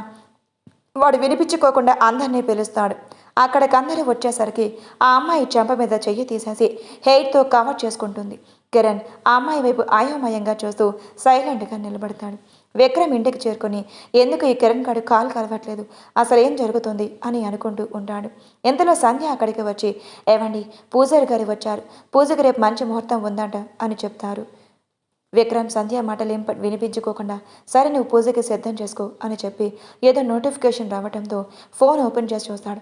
అది అన్నోన్ నెంబర్ కావడంతో విక్రమ్కి ఎవరు అర్థం కాగా ఆ నోటిఫికేషన్ ఓపెన్ చేసి చూశాడు. బాస్ ఆ నోటిఫికేషన్ ఓపెన్ చేసి చూస్తుంటే కిరణ్ అక్కడి నుంచి తప్పించుకునేవాడేమో. సంధ్య ఇన్ని మాట్లాడుతున్న విక్రమ్కి కిరణ్ గురించి ఆలోచన ఉండటంతో సంధ్య కూడా ఎక్కువగా మాట్లాడకుండా అక్కడి నుంచి వెళ్ళిపోతుంది. విక్రమ్కి ఆసానంగా అనిపించి హాల్లోకి వెళ్ళి చూస్తే గిరిధర్ గారు అక్కడే ఉండే కనిపిస్తారు. విక్రమ్ గిరిధర్ గారి దగ్గరికి వెళ్ళి బాబాయ్ ఇంకా పడుకోలేదా అని అడుగుతాడు. లేదు విక్రమ్, రేపు పూజ గురించి పూజారి వస్తే మాట్లాడాను, ఇప్పుడే ఆయన వెళ్ళిపోయారు. ఏంటి విక్రమ్ కంగారుగా కనిపిస్తున్నావు, ఏమయ్యింది అని గిరిధర్ గారు అడుగుతారు. బాబాయ్ కిరణ్ వెళ్ళి చాలాసేపు అవుతుంది, ఎందుకు వాడి అడ్రస్సే లేదు. ఆ నరేష్ గారి గురించి తర్వాత అయినా ఎంక్వైరీ చేసి వాడిని లేపేస్తా, కానీ నేను కిరణ్కి కాల్ చేస్తున్న వాడి కాల్ కలవట్లేదు, అలాగే మన బాడీ గార్డ్స్ కాల్స్ కూడా కలవట్లేదు. అసలు ఏం జరిగిందో అర్థం కావట్లేదు బాబాయ్ అని అంటాడు. కంగారు పడుకో విక్రమ్, ఏదో బిజీగా ఉండి కాల్ లిఫ్ట్ చేయలేదేమో. ఆ నరేష్ గారిని వెతికే ప్రాసెస్లో ఉన్నాను కదా, నువ్వు కంగారు పడుకు. అలాగే నువ్వు కంగారు పడితే సంధ్య ఇంకా భయపడుతుంది, తనకి నువ్వు ధైర్యం చెప్పాలి అని అనుకుంటూ ఉండగా సంధ్య అక్కడికి వచ్చి సార్ కిరణ్ అన్నయ్యకి కాల్ చేస్తుంటే అసలు కలవట్లేదు, అన్నయ్యతో మాట్లాడి చాలాసేపు అవుతుంది, ఎందుకు అలజడిగా అనిపిస్తుంది, ఒకసారి కిరణ్ అన్నయ్యతో మాట్లాడరా అని అంటుంది. విక్రమ్ సంధ్య వైపు చూస్తూ వాడు నా కాల్స్ కూడా లిఫ్ట్ చేయట్లేదు సంధ్య, బహుశా బిజీగా ఉన్నాడేమో, నువ్వు కంగారు పడకు, రేపు మార్నింగ్కి కాల్ చేస్తాడు అని విక్రమ్ అంటాడు. కృష్ణ మోహన్ ఇంట్లోకి వచ్చి విక్రమ్ మాటలు వింటూ హాల్లోనే కూర్చుంటారు. కృష్ణ గిరిధర్ గారితో తన బిజినెస్ గురించి మాట్లాడుతూ ఉంటే కృష్ణ విక్రమ్తో చాలా టాలెంట్ ఉంది, కానీ ఎందుకు నిత్యాన్ని దూరం పెడుతున్నాడు, తన బాధ అర్థం చేసుకుని తనతో మాట్లాడవచ్చు కదా అని అనుకుంటూ ఉంటాడు. ఇంతలో నిత్య రూమ్ నుండి బయటకు వచ్చి నేరుగా విక్రమ్ దగ్గరికి వెళ్ళి తన పక్కనే కూర్చుంటుంది. విక్రమ్ గిరిధర్ గారితో మాట్లాడుతూ నిత్య వైపు చూసి కూడా చూడనట్టే ఉండటంతో నిత్యకి బాధగా అనిపించినా పెద్దగా పట్టించుకోకుండా సంధ్యతో మాట్లాడుతూ ఉంటుంది. విక్రమ్ నిత్యాన్ని గమనిస్తూ గిరిధర్ గారితో మాట్లాడుతూ ఉంటాడు. కృష్ణ విక్రమ్ గురించి ఆలోచిస్తూ విక్రమ్ నిత్య వైపు చూస్తూ ఉంటారు. నిత్య మాత్రం విక్రమ్ని అపురూపంగా చూస్తూ ఉంటుంది. కృష్ణకి అన్నా చెల్లెల మధ్య దూరం నచ్చక కృష్ణకి అసహనంగా అనిపించి విక్రమ్ నేను నీతో కొంచెం మాట్లాడాలి అని అంటాడు. విక్రమ్ ఏం మాట్లాడాలి అన్నట్టు చూస్తే ఒక 5 మినిట్స్ బయటకు వెళ్దామా అని కృష్ణ అడుగుతాడు. సంధ్య కంగారుగా ఈ టైంలో బయటకు వద్దు, కావాలంటే పైన మేడ మీద మాట్లాడుకోండి, బయట మాత్రం వద్దు అని సంధ్య భయంగా చెప్తుంది. విక్రమ్ కూడా కృష్ణ ఏదో మాట్లాడాలి అని అనుకుంటున్నాడు అని సరే వెళ్దాం పదండి అని విక్రమ్ మేడ మీదకి వెళ్తారు.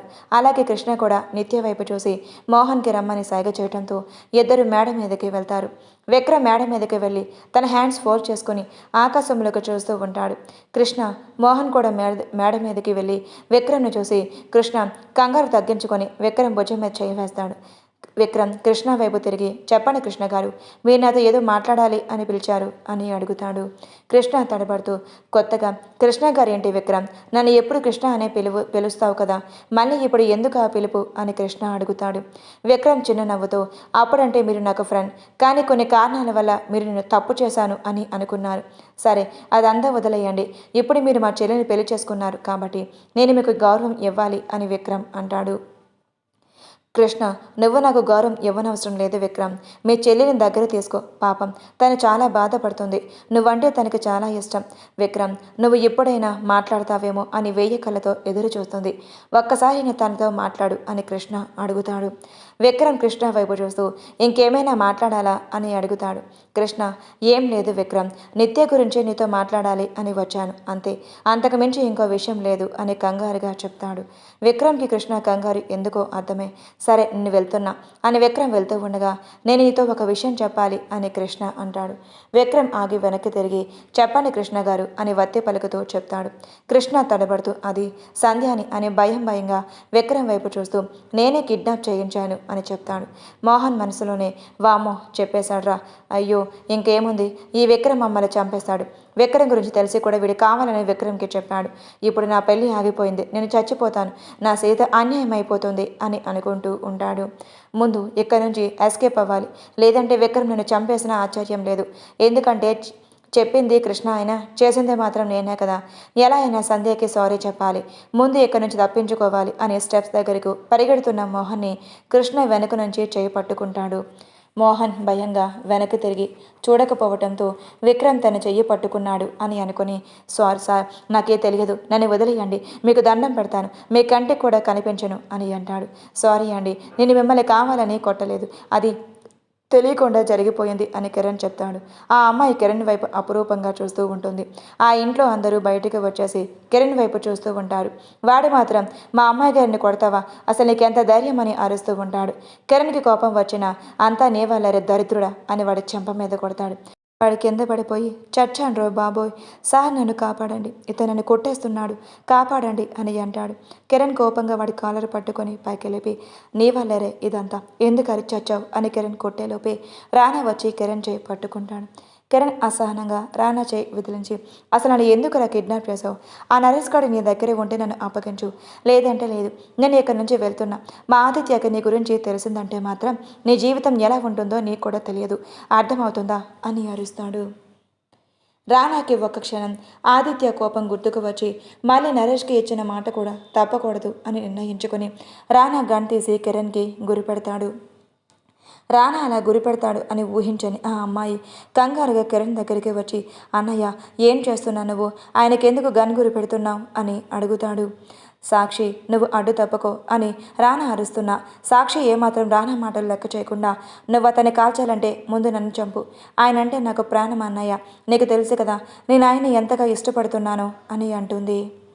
కిరణ్ ఆశ్చర్యంగా ఆ అమ్మాయి వైపు చూసి, ఏంటి ఈ అమ్మాయి నన్ను ఇష్టపడుతుందా, సరిపోయింది పో అనుకుని, ఇదిగో అమ్మాయి, నాకు ఈ ప్రేమ పెళ్ళి అంటే నమ్మకం లేదు, నువ్వు అడ్డరాకు, పోతే పోయింది ఎదవ ప్రాణం అని కిరణ్ అంటాడు.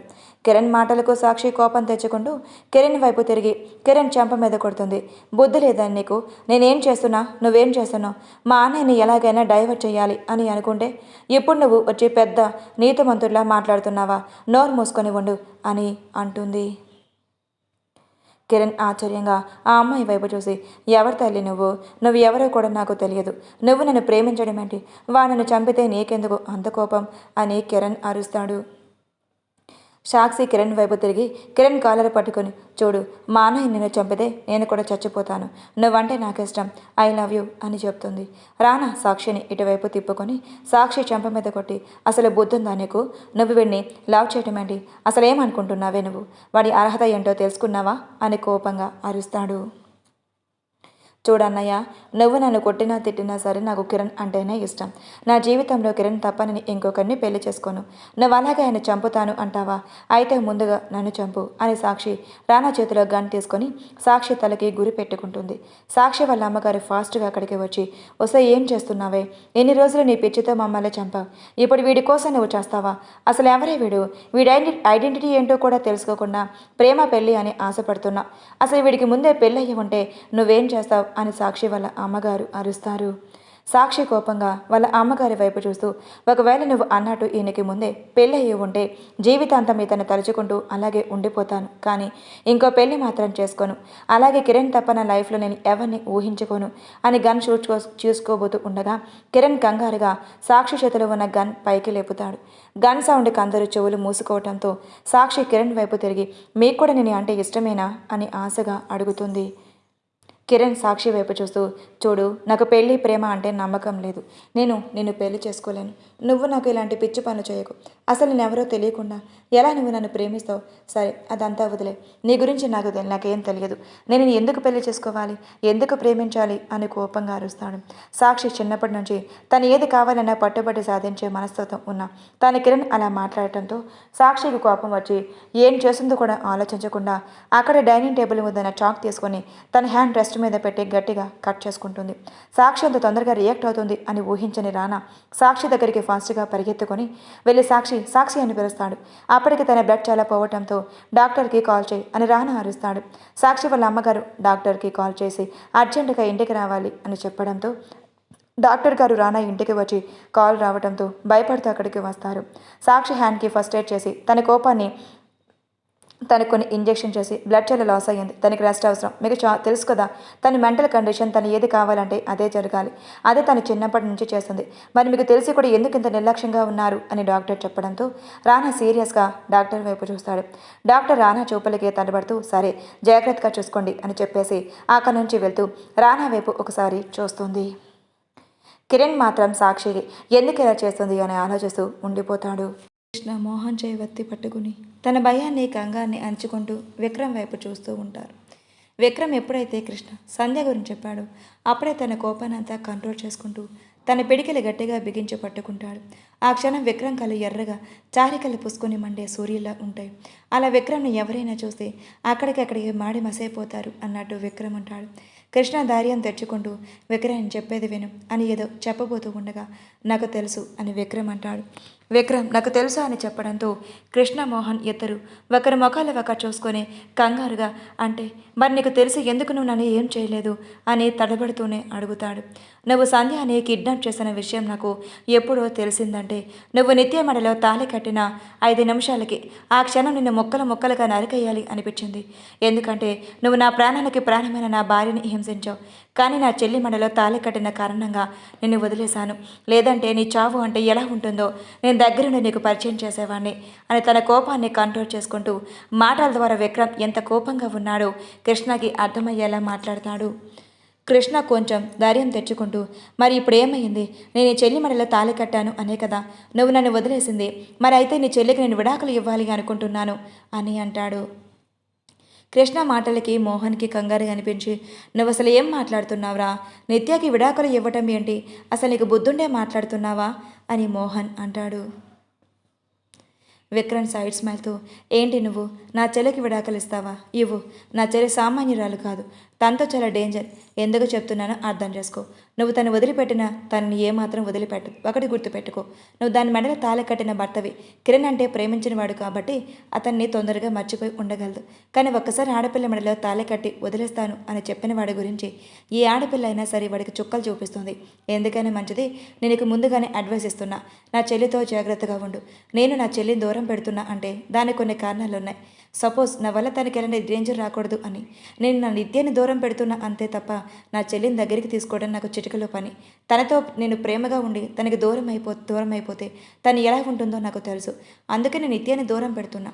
నా ప్రేమ గురించి తను ఆలోచించకూడదు. నీ ప్రేమ తనకి చూపించు, అర్థమవుతుందా అని విక్రమ్ చిన్నగా చెప్పినా ఆ వాయిస్లో బేస్కి కృష్ణ భయపడి తల ఊపుతాడు.